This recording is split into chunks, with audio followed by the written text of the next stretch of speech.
మరో breaking news చూస్తున్నాం. Data చోరీ కేసులో విచారణ వేగవంతం చేశారు. మాదాపూర్ ఐటీ గ్రిడ్స్ కార్యాలయంలో తెలంగాణ సిట్ బృందం మరోసారి సోదాలు నిర్వహిస్తోంది. క్లూస్ టీంతో కలిసి సిట్ అధికారులు సోదాలు నిర్వహిస్తున్నారు.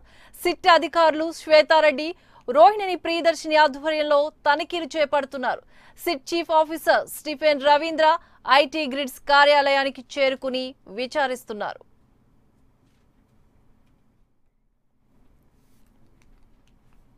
ఇదే అంశానికి సంబంధించి మరింత సమాచారాన్ని మా హైదరాబాద్ ప్రతినిధి కృష్ణ అందిస్తారు. కృష్ణ, లక్ష్మి, ఏదైతే ఈ డేటా చోరీ కేసు వ్యవహారానికి సంబంధించి సిట్ అధికారుల దర్యాప్తు ఈ రోజు 2వ రోజు కూడా సాగింది. మాదాపూర్ లోని అయ్యప్ప సొసైటీలో ఉన్న ఈ ఐటీ గ్రిడ్ కార్యాలయంలో కొద్ది నిమిషాల కిందట సిట్ అధికారులు అక్కడికి వచ్చి క్లూస్ టీమ్ సహాయంతో ఆధారాలు సేకరించి పట్టబడ్డారు. అటు సిట్ అధికారులైన శ్వేతారెడ్డి, ప్రియా, వీరితో పాటు ఇన్ఛార్జ్ గా వ్యవహరిస్తున్న ఐజీ స్టీఫెన్ రవీంద్ర కూడా కొద్ది నిమిషాల కిందట అక్కడ చేరుకొని అందులో మొత్తం పరిశీలించడం, అక్కడ ఉన్న కంప్యూటర్లు, దాని వాడుక తీరు, ఏ విధంగా ఈ డేటా అనేది ఎంట్రీ చేస్తారు, వాటిని ఆపరేట్ చేస్తారన్న పలు విషయాలపైన కూడా వారు ఆరా తీయడమే కాకుండా ఇప్పటికీ ఆ కేసు వ్యవహారానికి సంబంధించి అందులో పనిచేస్తున్న ఉద్యోగులకు కూడా నోటీసులు అందించారు.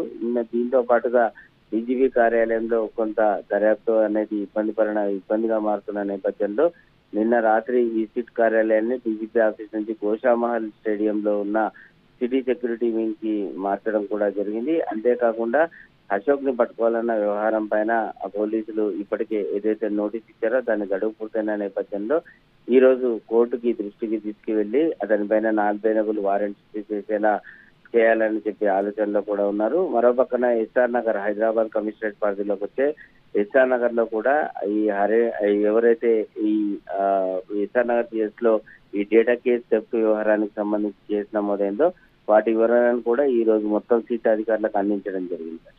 Right, thank you Krishna.